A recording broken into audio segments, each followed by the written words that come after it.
Hello, my name is Steve and welcome to this overview of list views. In the next few minutes, I'm going to show you how to create, edit, and share list views that can help you manage details and plan your day.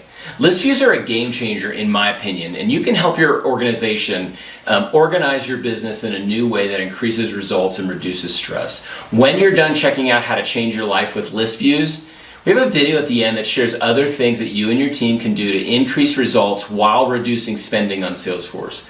There's a new program out there that helps you receive rebates on your annual licenses, and you can reinvest those rebates into training, consulting, and development. Check out that link at the end for how to maximize Salesforce. Let's start with a basic overview of what list views actually allow you to do. So whenever you click on a tab and you're in the Home tab for that object, you click on account, you're in the account home, for example, or opportunity, you're in the opportunity home.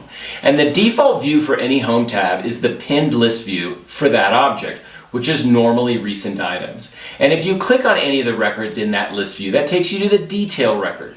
So if you click on an opportunity, you'll see the opportunity detail. So with some of the basic definitions out of the way, let's take a quick tour of what you see on the list view screen. Let's start with the down arrow.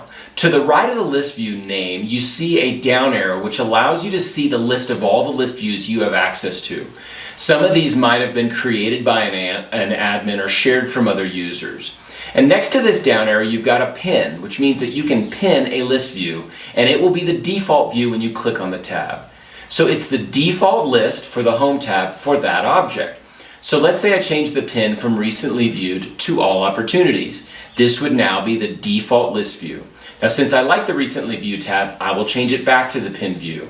And now to show you the options of the list view, I want to be in all opportunities, so I'll change to that now. So with all opportunities selected, I'd like to show you some of the options that you can choose from. You can always sort columns based on clicking on the column header. So I can sort this ascending, I can also switch it over to descending or back to ascending on any different column. I can sort on any of the columns or fields that I've added to the list view, and in a moment I'm going to show you how to edit the columns. But before I get there, I want to review the search box here. See, the list is basically a filtered list, and the search box allows me to narrow down my search on that filtered list. This search is not searching all of Salesforce, it's just searching this list. So I'd like to narrow down my list to training services by typing it into the search window and hitting enter, and you can see my list narrow down to that option, and I can remove that search by selecting the X. So think of this as an additional filter that you can turn on and turn off. Now there are several default buttons depending on the view that you're in. Here you have the new and printable view buttons. The new button here enables you to create a new account, not a new list view. And the printable view formats the data so you can print it if needed, which is a nice feature and gives you a simple way to output data. This is similar to the options you get with a report, but list views are quite a bit easier to set up and to use. So as you plan your usage of list views, remember that you can have some of these options that can make life easier. Now below these two buttons to the right of the search box, there are a few other options to choose from. The first button is the cog or the settings button, which opens up the list view controls. New allows you to create a new list. Clone allows you to copy an existing list. Rename allows you to change the name, and sharing settings is where you control who can see it. Edit list filters allows you to change the conditions used to display records or the rows in the list. And select fields to display is where you control what columns are included in the list view. Now I'll create a new list view in just a moment, but before that I want to mention these other buttons. Next to the settings icon is the display as button, which allows you to choose between table, Kanban, and split view. I love the table view for some number crunching and organizing, while the Kanban view is great for classifying a list into a stage or pick list field. You can see here that Kanban groups by the opportunity stage, and it allows me to edit records and drag them from one stage to another. The split view is cool because it allows you to see your list on the left and a detailed record on the right. I use this every day when I'm managing my activities, using my activity list view. Next to the display icon is the refresh icon, which is useful when you're making changes to a list view and want to refresh or rerun it. This pencil icon allows you to edit the data in the list via inline editing. And if it's enabled, which I'll review in a few moments, you'll be allowed to do that. The chart icon allows you to add a chart, which is pretty limited, but it's a fun little feature you can play with depending on the reason you're using the list. The next button is filters, where we get into some of the fun stuff. Think of filters as how you control what rows display in your list. Salesforce makes filtering super easy, but I want to show you some tips that I've picked up along the way. Now I'm currently looking at all opportunities, but I can add other filter criteria by selecting Add Filter. This gives me a list of fields to choose from, and if I know the fields that contain the data, then I can add those to the filter. I think it's a good technique to add the fields first to the columns, which I'll show you in a minute, so you know which field to filter on. For example, I can see stage or amount in my column, so I know what records have data and what values I can possibly add to my filter. In this example, I want to select amount, and we'll select deals with an amount greater than 100,000. Now I will only add numbers with no commas, decimals, or dollar signs. You'll notice that the change I made is in yellow until I save it. So yellow means the new criteria is not in effect yet. So I select save, and then it will take effect. So now if you look close, you can see that I'm only viewing deals that are greater than 100,000. One other link you'll notice under filters is Add Filter Logic. Filter Logic allows you to create more elegant filters to narrow down your results. Filter Logic is where you can use parentheses and the OR option to get a little fancy. Now I want all my deals greater than 100,000 or deals that are in negotiation and review. So to do this, I start by adding stage equals negotiation and review, and I save that. Once this filter is added, I select Add Filter Logic, and it defaults to 1 and 2, which means deals greater than 100K and negotiation review. But in this example, I want to see 100K or review. So by changing the and to or and saving it, it now gives me both. Now this isn't a great example because it makes the list a little unclear, but I wanted to show you the or option with filter logic. In a real world situation, I would create 2 different list views for that example. Now let's go back to the list view settings and create a new list view from scratch. From the list control setting, I select new, and I'll call this Steve's view. Now this list name is what will appear over here under the down arrow. And this API name is something that Salesforce creates to create a unique name for this view in the back end. Sharing is who you will allow to see this view. Generally speaking, you'll mostly create list views for yourself, and only you can see them. But if you're in a training role or an administrator role and you're creating common list views or generic list views from Salesforce, you can create list views that everyone can see, or you can share these list views with groups of users. I'll leave this on as only viewable by me for the moment, and when I make this view, it defaults to my opportunities here.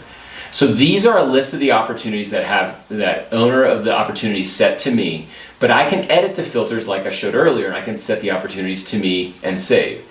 So now I've created a new list view. Now I can clone it, which means copy it, or rename it if I need to for some reason.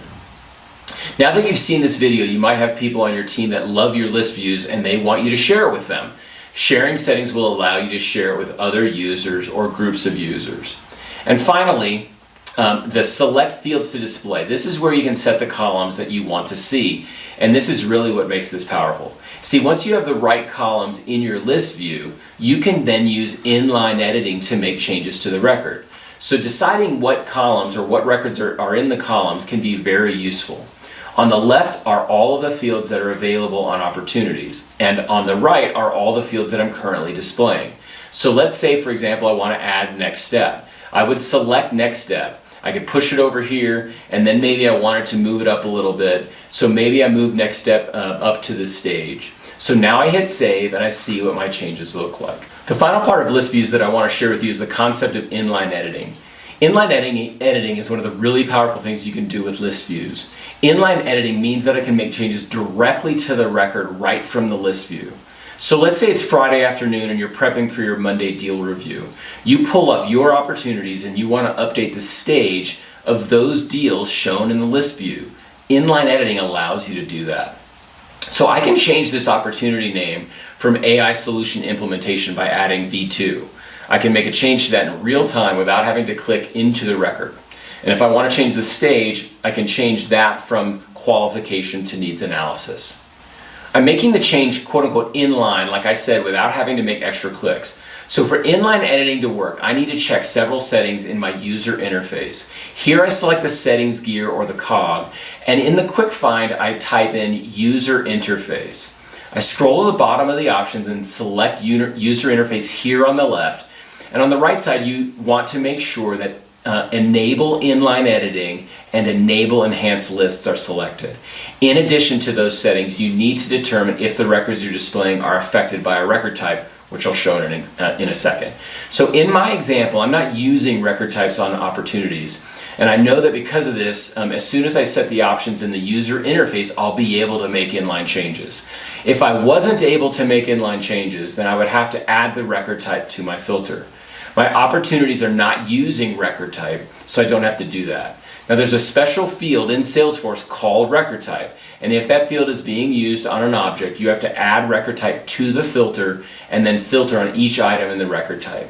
Now since I'm not using record types on opportunities, I'll switch to my account home tab.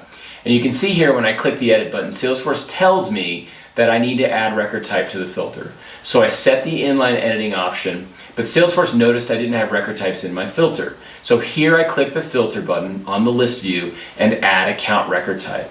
I'll select equal to architect and then save. You can now see that I can click the edit pencil icon and make changes directly to the name if I want to.